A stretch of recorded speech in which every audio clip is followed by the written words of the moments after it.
So gold ரேட்டை பற்றி பார்த்தோம்னா நம்ம ஏறிட்டே இருந்தது. இப்போ வந்து லாஸ்ட் 1 வீக்காக கொஞ்சம் குறைஞ்சிருக்கு. ட்ரம்ப் இருக்கிற வரைக்கும் நெக்ஸ்ட் 4 இயர்ஸ்க்குள்ள என்ன நடக்கும்னே தெரியாது. அந்த அன்சர்டனிட்டி இருக்கிற வரைக்கும் கோல்டு ரேட் ஃப்ளக்சுவேஷன்ஸ் இருந்துகிட்டே இருக்கும். நெக்ஸ்ட் ஒரு ஒன் இயருக்குள்ள கோல்டு ஏறுதோ இல்லையோ, ஏறினாலும் அதை விட நல்ல ஆப்பர்ச்சுனிட்டி சில்வர். இன்னொரு முக்கியமான விஷயம், கோல்டு வாங்கலாமா சில்வர் வாங்கலாமா அப்படின்னு பார்க்கும்போது ஆட்டோமேட்டிக்காக இப்போ வந்து முக்கியமான ஒரு ஃபேக்டர், 1 கிராம் கோல்டோட விலை 1 லட்ச ரூபாய் போகுமா அப்படின்னா அதுக்கான சாத்தியக்கூறுகள் கோல்டு வந்து ETF ஒரு பீஸ் வாங்குறீங்க அப்படின்னா கண்டிப்பாக கோல்டு ஏறும் போது ETF ஏறும், சேம் ப்ரைஸ்.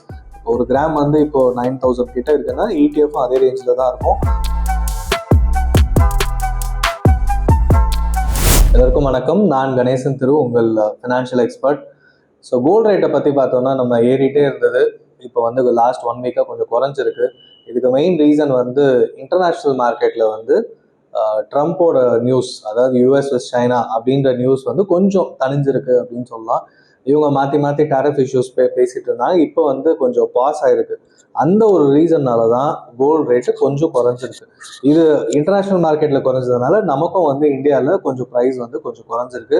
இது இங்கேருந்து இன்னும் குறையுமா அப்படின்னா இந்த வருஷமே, இன்னொரு நெக்ஸ்ட் 3 மந்த்ஸில் எதுவும் தெரியல. இப்போ எல்லாம் வேர்ல்டு ஓவர் ஸ்டாக் மார்க்கெட்டாக இருக்கட்டும், எல்லா எக்கனாமிஸ்ட் எக்ஸ்பர்ட் சொல்கிறது என்னன்னா, ட்ரம்ப் இருக்கிற வரைக்கும் நெக்ஸ்ட் 4 இயர்ஸ்க்குள்ள என்ன நடக்கும்னே தெரியாது. அந்த அன்சர்டனிட்டி இருக்கிற வரைக்கும் கோல்டு ரேட் ஃப்ளக்சுவேஷன்ஸ் இருந்துகிட்டே இருக்கும்.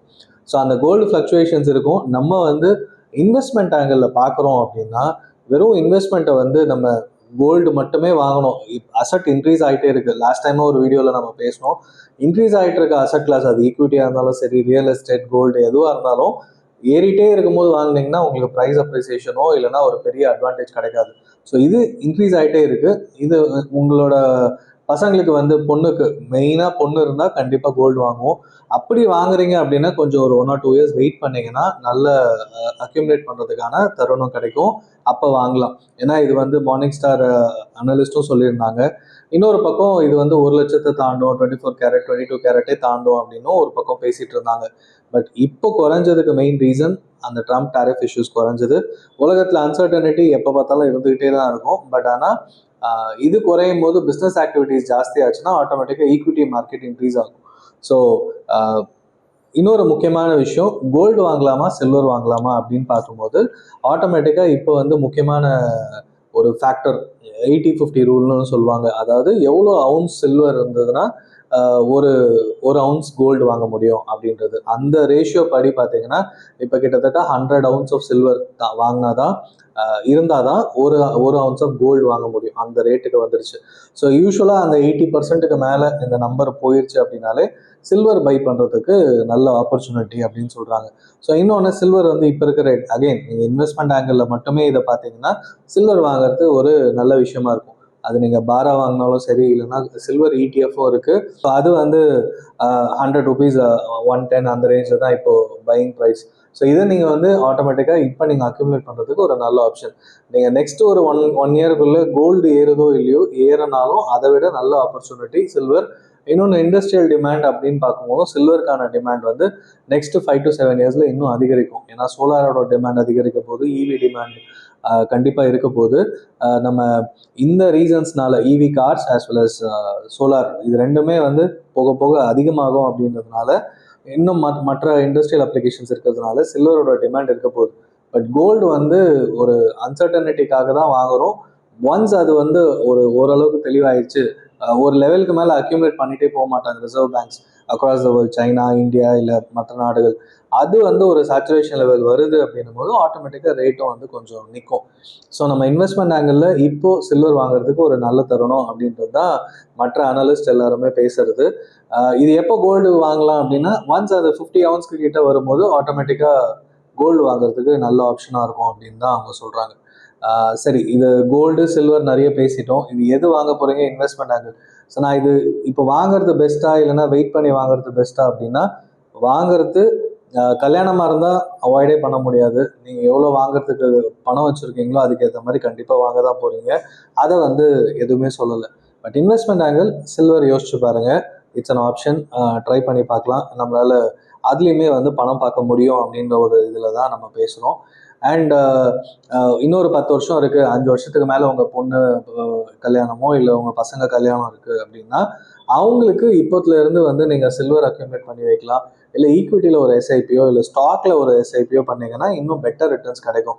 சில பேர் வந்து என் ஃபேமிலிக்கு வந்து இவ்வளோ சவரன் கோல்டு சேர்த்து வைக்கணும் அப்படின்னு ஒரு கனவுன்னுவாங்க. அந்த கனவு வந்து ஒரு அசட் அலோகேஷன் மாதிரி தான் பிளான் பண்ணணும். ஸோ சிம்பிளாக கோல்டு வந்து 100 சவரன் என் வீட்டுக்கு வேணும் அப்படின்னு யோசிக்கிறதுக்கு பதிலாக ஓவரால் அசட் அலோகேஷன் நீங்கள் ஒரு 1 லட்ச ரூபாய் வச்சுருக்கீங்கன்னா ஒரு 10 to 15% இல்லை 20% வரைக்கும் மார்க்கெட் ஏறும் போது நீங்கள் வச்சிருக்கலாம். ஒன்ஸ் அது கோல்டு கரெக்ஷன் ஆக ஆரம்பிக்குதுன்னு தெரியும் போது அதை விற்கும் போது அகெயின் அந்த அசட்டை வந்து ட்ரிம் பண்ணி 15% கொண்டு வரணும். ஸோ ஒரு 1 லட்ச ரூபாய் இருக்குது ஓவரால் அசட் உங்களுதுன்னா 15,000 ரூபாய் வரைக்கும் 20,000 ரூபாய் வரைக்கும் கோல்டு வச்சிருக்கலாம். கோல்டு அண்ட் சில்வர் கம்பைண்டாக கூட சொல்லலாம். இதை தாண்டி எப்படியும் ஜுவல்லரி அது இதுன்னு நம்ம இண்டிவிஜுவல் வீட்டில் இருக்கும். ஸோ அதனால் ஓவராலாக கோல்டை வந்து ஏறும்போது அது டெய்லி பார்த்து டென்ஷன் ஆகுறதோ இன்னும் 1 லட்சம் ஆயிடுச்சு நான் எப்படி வாங்குறதுன்னு யோசிக்கிறத விட அது ஒரு அசட் கிளாஸ். விலைவாசி ஏறும் போது இதுவும் ஏற தான் செய்யும். அதனால் அதை வந்து ரொம்ப யோசிக்காமல் கல்யாணத்துக்கு எவ்வளோ முடியுமோ அவ்வளோ வாங்கிட்டு மீதி இன்வெஸ்ட்மெண்ட் ஆங்கிளில் ஈக்விட்டி கொஞ்சம் கோல்டு சில்வர் கொஞ்சம் அப்படின்னு பிரித்து இன்வெஸ்ட்மெண்ட் பண்ணுங்கள். இன்வெஸ்ட்மெண்ட் இன்னும் நல்லாயிருக்கும். 1 கிராம் கோல்டோட விலை 1 லட்ச ரூபாய் போகுமா அப்படின்னா அதுக்கான சாத்தியக்கூறுகள் அடுத்த 10 வருஷத்தில் கண்டிப்பாக கிடையாது. ஏன்னா இந்த 9,000 ரூபாய் வர்றதுக்கே பார்த்தீங்கன்னா இந்த டபுள் ஆனது அப்படின்னு எடுத்தோம்னா போன 2011 வந்து கிட்டத்தட்ட 3,000 ரூபாய்க்கு மேலே இருந்தது. 33,000 34,000 வந்து ஒரு 24 கேரட் கோல்டோட ப்ரைஸாக இருந்தது. 10 கிராம்ஸ் நான் சொல்கிறது. அது இப்போ தான் வந்து 1 lakh கிட்ட வந்திருக்கு. அப்படின்னா கிட்டத்தட்ட ஒரு 15 வருஷத்தில் உங்களுக்கு வந்து ஒரு 8-9% கம்பவுண்டிங் அப்படின்ற பாயிண்ட்ல நடக்குது. இது வந்து 22 கேரட் கோல்டுன்னு பார்க்கும்போது அதை விட இன்னும் கம்மி. ஸோ அதே டைம்லைன் எடுத்துக்கிட்டாலும் இன்னொரு 15-20 வருஷம் எடுத்தாலும் வந்து 1 கிராம் கோல்டோட விலை 10,000 ரூபாய் 1 லட்ச ரூபாய் ஆகிறதுக்கான சாத்தியக்கூறுகள் ரொம்பவே கம்மி. இங்கேருந்து டபுள் ஆகிறதுக்குன்னு பார்த்தீங்கன்னா இப்போ 9,000 கிட்ட இருக்குது 22 கேரட் கோல்டு. இது நம்ம சாமானியனா ஒரு ரீட்டெய்லராக இன்வெஸ்ட்மெண்ட் அப்படின்னு யோசிச்சாலும் சரி, கோல்டு பொண்ணுக்கு இல்லை ஃபேமிலிக்குன்னு யோசிச்சாலும் சரி, கொஞ்சம் கொஞ்சமாக நீங்கள் வாங்கி வச்சாலும் அடுத்த 10-15 வருஷத்துல தான் இது டபுள் ஆகும். ஸோ குயிக்காக டபுள் ஆகாது. இந்த குயிக் டபுளும் பார்த்தீங்கன்னா லாஸ்ட் 6 இயர்ஸில் தான் டபுள் ஆகிருக்கு ப்ரைஸ். அதுக்கு முன்னாடி வந்து ஒரு 6-7 இயர்ஸ் ஒன்றுமே இல்லாமல் ப்ரைஸ் குறைஞ்சிது, பீக்ல இருந்து குறைஞ்சிருக்கு. ஸோ அதனால எந்த ஒரு அசட் கிளாஸ் ஏறுச்சுனாலும் குறையும், அதுக்கப்புறம் தான் திருப்பி ஏற ஆரம்பிக்கும். ஸோ ஒரேடியாக ஏறிக்கிட்டே இருக்குன்னா அது ஒரு பபுள் மாதிரி ஃபார்ம் ஆகும்னு சொல்லுவாங்க. அது வெடிச்சதுன்னா பயங்கர ஃபால் இருக்கும். ஸோ தங்கன்றதுனால நம்ம அது என்ன கீழே இருந்தாலும் பயப்பட மாட்டோம். பட் ஆனால் விலை குறையும். அந்த விலை எப்போ குறையுன்றது வந்து இன்டர்நேஷ்னல் மார்க்கெட்டை பொறுத்து தான் அண்ட் ஜியோ பொலிட்டிக்கல் டென்ஷனை பொறுத்து தான் நடக்கும். ஸோ அதனால் அவசரப்பட்டு நீங்கள் நிறைய வீடியோஸ் தேடி பார்க்க ஒவ்வொருத்தரும் ஒன்று ஒன்று சொல்லிகிட்டே இருப்பாங்க. பட் பாயிண்ட் என்னென்னா இன்வெஸ்ட்மெண்ட் ஆங்கிள் கண்டிப்பாக ஈக்விட்டி எவ்வளோ போர்ஷன், கோல்டு சில்வர் எவ்வளோ போர்ஷன் நம்ம பேசியிருக்கோம். அதே மாதிரி வீட்டுக்கு தேவையான பொண்ணுக்கோ பையனுக்கோ இல்லைன்னா ஃபேமிலிக்கு ஒய்ஃப்க்கு வாங்குறீங்க அப்படின்னா அது வந்து personal choice. Apart from investment angle அப்படின்னு யோசிச்சு தான் நீங்கள் வாங்க முடியும். அதுக்கு வந்து நீங்கள் எல்லா விதத்தையும் யோசிச்சு அதுவான்னு யோசிக்காம ஜுவல்லரியாக வாங்க போறீங்கன்னா அது சீட்டு கட்டி வாங்குறீங்களோ இல்லைன்னா ஒரேடியாக லம்சம் இன்வெஸ்ட்மெண்ட் பண்ணுறீங்களோ அது உங்களோட ஆப்ஷன். ஸோ அதனால கிளாரிட்டியாக நான் வீட்டுக்கு பர்சனல் சாய்ஸாக கோல்டு என்ன பண்ணுறேன், இன்வெஸ்ட்மெண்ட் ஆங்கிள் என்ன பண்ணுறேன்ற ஒரு கிளாரிட்டி நீங்கள் லைஃப்பில் கொண்டு வந்து அது வீட்டில் கண்டிப்பாக மனைவி கிட்ட நீங்கள் பேசி தான் ஆகணும். அப்போ தான் வந்து ஹஸ்பண்ட் அண்ட் ஒய்ஃப் பேசினா தான் எது இன்வெஸ்ட்மெண்ட்டாக யோசிக்கும் போது கோல்டுக்கு பதிலாக ஈக்விட்டி பெஸ்ட்டாக அப்படின்னா சில பேருக்கு ஈக்விட்டியில் நம்பிக்கை இருக்கும், அவங்க ஈக்விட்டிலேயே ஃபுல் இன்வெஸ்ட்மெண்ட் பண்ணலாம். அடுத்த 10-15 வருஷம் கழிச்சு பொண்ணுக்கோ பையனுக்கோ கல்யாணம் பண்ணும்போது கோல்டோட சேர்த்து கூட வாங்கலாம். ஏன்னா இந்த ஈக்விட்டி அப்ரிசியேஷன் 15% அண்ட் அபவ் கிடைக்கிறதுக்கு இந்தியாவில் நெக்ஸ்ட் 10-20 இயர்ஸ் கண்டிப்பாக நடக்கும். கோல்டு கம்பேர் பண்ணும்போது கண்டிப்பாக இந்த ரிட்டர்ன்ஸ் ஒரு 5-6%. நீங்கள் ஒரு லாஸ்ட் 60-70 இயர்ஸ் டேட்டா பார்த்தாலும் சரி கோல்டு வந்து 9-10%க்கு மேலே கொடுக்கல. ஸோ அதனால் நெக்ஸ்ட் 50-60 இயர்ஸும் இதே கம்பவுண்டிங் கிட்ட தான் நடக்கிறதுக்கான வாய்ப்புகள் இருக்குது. அப்படின்னும் போது ஈக்விட்டியில் போட்டிங்கன்னா 15-20 வருஷம், லாஸ்ட் 40 இயர்ஸாக ஈக்விட்டியில் இந்தியன் மார்க்கெட் நடந்துச்சு, அடுத்த 20 இயர்ஸ் நடக்கும்னு நிறைய பேர் சொல்லிட்டு இருக்காங்க, நம்புறாங்க. எக்கனாமியும் க்ரோ ஆகிட்டு இருக்கு. ஸோ இந்த ரீசன்ஸ்னால என்னோட பர்சனல் சாய்ஸ் கோல்டு இன்வெஸ்ட்மெண்ட் அப்படின்றத விட ஈக்விட்டி இன்வெஸ்ட்மெண்ட். எப்போல்லாம் கோல்டு வாங்கணும்னு நினைக்கிறீங்களோ அப்போ அந்த ரீடீம் பண்ணி நிறைய வீட்டுக்கு வாங்கிக்கோங்க. இதுதான் என்னோட view point. Silver as an investment அப்படின்னு பார்க்கும்போது இப்போ கோல்டாக இருந்தால் குட்டி குட்டி நகையாக வாங்கிப்போம். அது வந்து நீங்கள் 1 கிலோ கோல்டுன்றது ரொம்ப பெரிய விஷயம். அது வந்து கண்டிப்பாக ஒரு சேஃப்டி லாக்கர் தேடி தான் வைக்கணும். பட் சில்வர்னும் போது 1 கிலோ சில்வர்னா 1,00,000 ரூபாய் தான். இப்பயும் வந்து அந்த ரேஞ்ச் கிட்ட தான் இருக்கும், கொஞ்சம் கூட ஏறி இருக்கும் அவ்வளோதான். ஆனால் 1,08,000 ரூபாய் கிட்ட வந்திருக்கும். அதே மாதிரி நீங்கள் ஒரு 10 கிலோ 10 லட்ச ரூபாய் இன்வெஸ்ட்மெண்ட் பண்ணுறீங்கன்னா கோல்டில் வந்து 10 லட்ச ரூபாய் போட்டால் பெரிய இது டிஃப்ரென்ஸ் இருக்காது. ஏன்னா இப்போ ஒரு 70,000 ஆயிடுச்சு ஒரு ஒரு ஒரு சவரன்.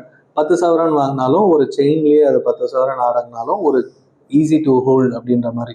பட் 10 கிலோ சில்வர் வாங்குறீங்க அப்படின்னா அதை வைக்கிறதுக்கு ஒரு சேஃப்டி பர்பஸ் அதெல்லாம் இஷ்யூஸ் இருக்குது. அது மறுபடியும் போய் ரீடீம் பண்ணும்போது நீங்கள் எந்த கடையில் வாங்குனீங்களோ அங்கே கொடுக்க வேண்டியிருக்கும். லாஜிஸ்டிக்ஸ் இஷ்யூஸ் இதெல்லாம் இருக்கலாம். பட் ஆனால் silver ETF demat account open பண்ணிட்டீங்கன்னா கோல்டு ETF வாங்க முடியும், கோல்டு பீஸும் வாங்கலாம், சில்வர் ETF வாங்க முடியும், சில்வர் ETF வாங்க முடியும். என்ன அட்வான்டேஜ்னா அந்த 80-50 ரூல் சொன்ன மாதிரி எப்போ சில்வர் குறையுது அப்படின்னும் போது சில்வரில் பர்ச்சேஸ் பண்ணுங்க, கோல்டு குறையும் போது கோல்டு பீஸில் பண்ணுங்க. உங்கள் அசட் அலோகேஷனை ஈஸியாக இயர் ஆன் இயர் நீங்கள் மேனேஜ் பண்ண முடியும். ஸோ ஒன்ஸ் இன் 3-4 இயர்ஸ் நீங்கள் பல்க் இன்வெஸ்ட்மெண்ட் பண்ண போறீங்கன்னா இப்படியும் பண்ணிக்கலாம்.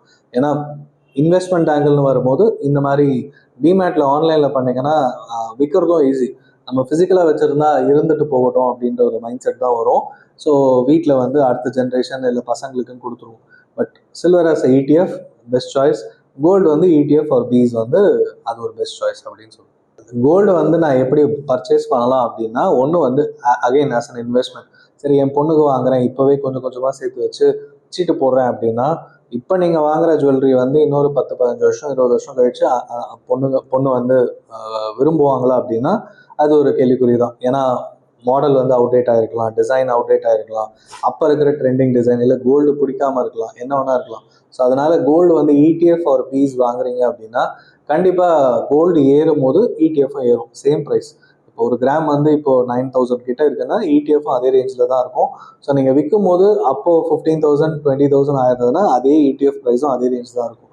ஸோ ஆட்டோமேட்டிக்காக அப்போ விற்றுட்டு டிமேட் சார்ஜஸ் மட்டும் எப்படியும் மந்த்லியோ இயர்லியோ பே பண்ணுவீங்க. அந்த சார்ஜஸ் வந்து டிஃபால்ட்டாக ஓவரால் அசட்டுக்கு அதாவது ஈக்விட்டிக்கு பர்ச்சேஸ் பண்ணுறதோட சேர்ந்து வந்துடும்.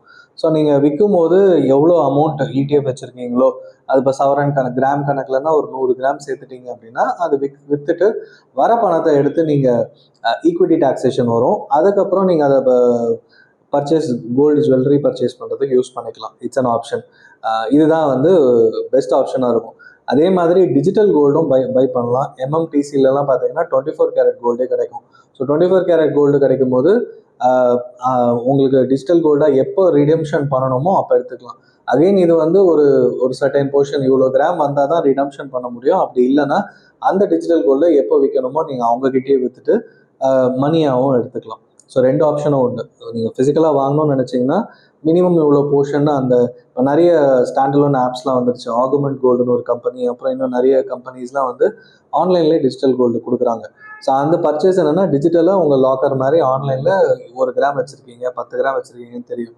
ஸோ விற்றுட்டு அந்த ப்ரைஸை அந்த அன்னைக்கு காஸ்ட் என்னவோ இன்னைக்கு வாங்கி 6 மாதம் கழிச்சு விற்றாலும் சரி 6 வருஷம் கழிச்சு விற்றாலும் அன்னைக்கு ப்ரைஸ் உங்களுக்கு வந்து ரிடம்ஷன் கிடச்சிரும். அதுக்கப்புறம் உங்கள் அக்கௌண்ட்டுக்கு வந்த பிறகு நீங்கள் என்ன ஒன்று பண்ணிக்கலாம். So all these are options of investing in gold.